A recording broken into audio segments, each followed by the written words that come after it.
Bonjour et bienvenue sur DigiSchool. Je suis Floriane Charton, votre professeure de sciences économiques et sociales. Nous allons étudier aujourd'hui ensemble le rôle incitatif de l'État.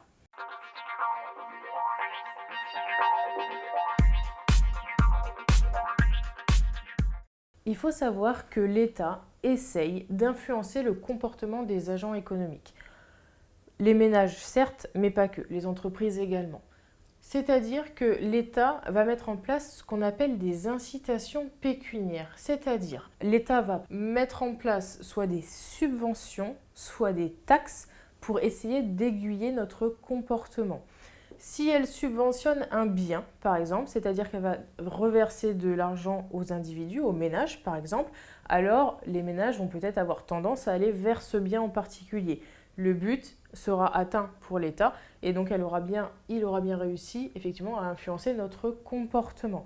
Mais l'État peut aussi faire le choix de taxer et taxer fortement certains produits, une fois encore pour influencer le comportement des agents économiques, mais vous l'aurez compris dans ce cas-là, pour limiter la consommation de certains produits. Prenons deux exemples pour illustrer ce principe d'incitation pécuniaire. Prenons l'exemple de l'automobile.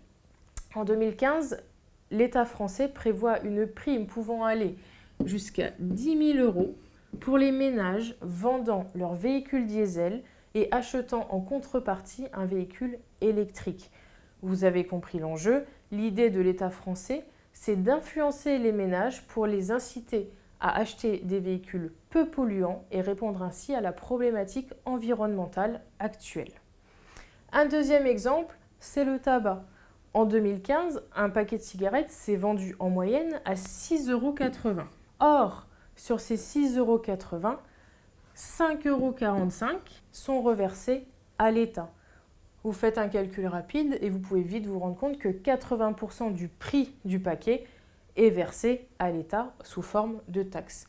Quel est le but? Pareil, vous l'aurez compris, le but du jeu, c'est d'influencer le comportement des ménages, des agents économiques. En l'occurrence, évidemment, c'est d'éviter de fumer. Et plus le prix du paquet est cher, et moins il y a de fumeurs.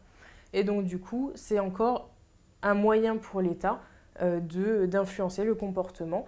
Dans le premier, c'est pour l'incitation, on passe par une subvention. Dans le deuxième cas, c'est pour désinciter, on va dire. Et donc, du coup, c'est une taxe qui est appliquée. J'espère que cette vidéo vous a été utile. N'hésitez pas à aller voir d'autres vidéos concernant la régulation des économies contemporaines. À bientôt sur DigiSchool.